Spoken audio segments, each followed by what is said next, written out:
Alright, it's Kung Fu.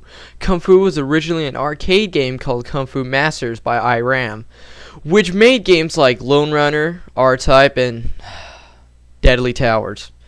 Nintendo then, in 1985, licensed the game and made an NES port. So let's see how Nintendo did. The graphics of the NES is really good. The character sprites are outstanding for a launch title, but the only problem is that there's a lot of things missing in the background. If there were missing any more things, there probably wouldn't be really much of a background. The sound effects are outstanding, but sounds are easy to do. Unfortunately, the music isn't too great. It's pretty average and boring. The controls are really good because they make things convenient to turn around and attack, which is good for the speed of the game. There are 5 levels that you must punch and kick your way through.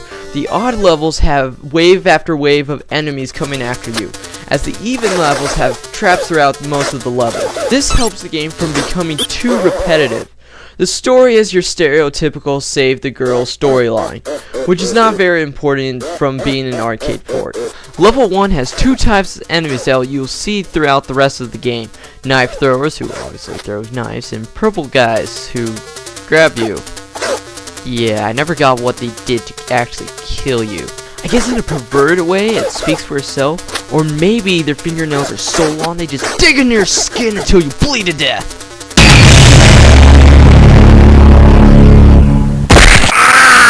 Purple guy wins. Fatality. Level 3, you're introduced to a new enemy called Tom Tom, a little green kid who does the same thing as the purple man, but they can jump attack when you're ducking ahead of time. The traps in level 2 are snakes that you must jump over, dragons that you can punch, and exploding balls. And you can destroy the eggs and balls when they're in the air. As for level 4, you get moths that can kill you. The first boss is a man with a stick who is really easy, and oh my gosh, is he moonwalking? Anyway, the next guy is a guy with boomerangs, who is also simple. The third guy, who was originally a big buff guy, has now been reduced to a fat guy, which can easily be beaten by punching him in the crotch.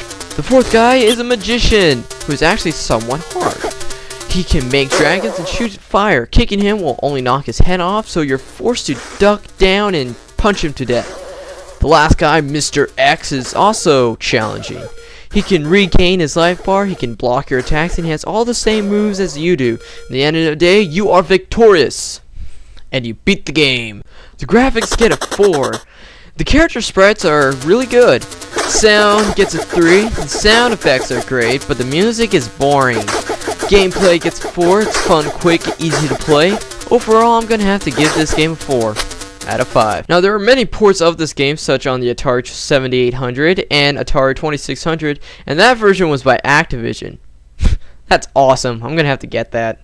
There is an original one on the Game Boy called Kung Fu Masters, and there was supposed to be a sequel. It did come out, but only in Japan, which I really don't understand why we didn't get it.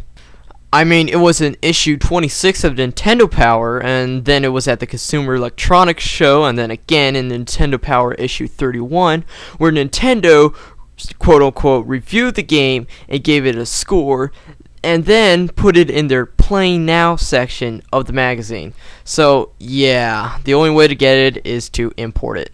Which, if you are, the game is actually called in Japan Spartan X. Yeah, that's right, Spartan. This is madness! Madness. This is Sparta! Fatality.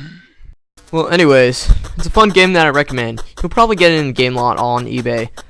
I mean, heck, I got 2.